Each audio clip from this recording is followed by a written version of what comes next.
you're looking at picking up a new rental or a fix and flip or whatever it is, and you can't find a good deal on the MLS. So what's your next step, right? Wholesalers, right? We all hear about these wholesalers. So what are wholesalers and how do you buy property from them?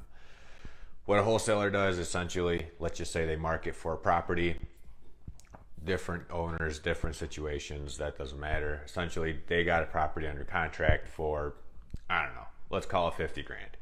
And maybe that house is worth, I don't know, 150 once it's fixed up. So essentially they get that property under contract for 50 grand. They put on a fee for it, right? For them finding the property, maybe it's 10 grand. So then they're going to market it out to everyone else for $60,000. So you see this property for $60,000. You're like, sweet, I want it. Let's buy it. It makes sense. I can buy it and make money off of it. So what are the next steps? Next steps are going to be you go and look at the property, right? You see it, you like it. Usually you have to sign some sort of contract with the wholesaler, and it's essentially going to assign the contract he has between the owner and himself as a wholesaler to you. And it says that you're going to be paying him the $10,000 for assigning the contract, right? Or whatever the fee may be. Sometimes these wholesalers have a non-refundable earnest money deposit.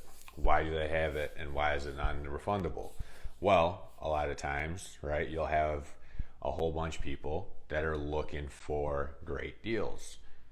So when you have 10 people looking for great deals, essentially they charge a non-refundable fee to make sure that he doesn't get like a newbie or someone that's not really sure if the numbers work or if they can flip the house, maybe has foundation damage, right? So that kind of weeds out everyone, right? Because his contract that he has between himself, the wholesaler, and the owner, maybe he's got 30 days, right? 60 days maybe.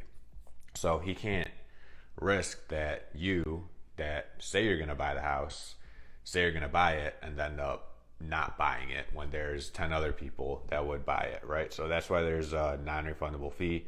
So that way it saves him, essentially he gets a good buyer, and to make sure that you don't flake, and he gets something out of it if you do flake, right? So always look at those contracts to make sure that they make sense to you, but it's kind of standard what they have. So that's essentially how you buy it.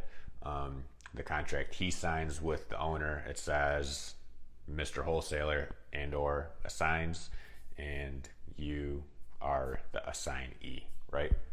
So hopefully this made sense, and that is how you would buy a property from a wholesaler, right? You find a wholesaler, and you can find them all over Facebook groups. I get letters from my rentals like, hey, do you want to sell your house? I had every one of them up and ask them to be on their buyer's list.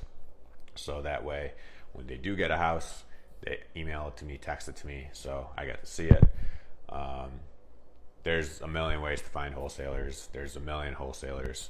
Some are good, some are bad, but just you can usually figure out whatever market you're in. There's usually a few guys that are really good, and really good, that means they get a whole bunch of deals because they spend a whole bunch of money on marketing, right? So that's what it means to be really good. So if you are looking for fix and flips or rentals, wholesalers are usually one of the best places to find those good deals, because these guys market nonstop for properties, right? They're essentially marketers. Some of them call themselves real estate investors, but I call them marketers. So anyway, hopefully this video helped, and I guess if you're looking for some wholesalers in Michigan, let me know, because I'm on like every single list, so I can get you in touch with some of them. So hope you have a great Happy New Year, first of all, and have a great night, and I'll see you on the next one.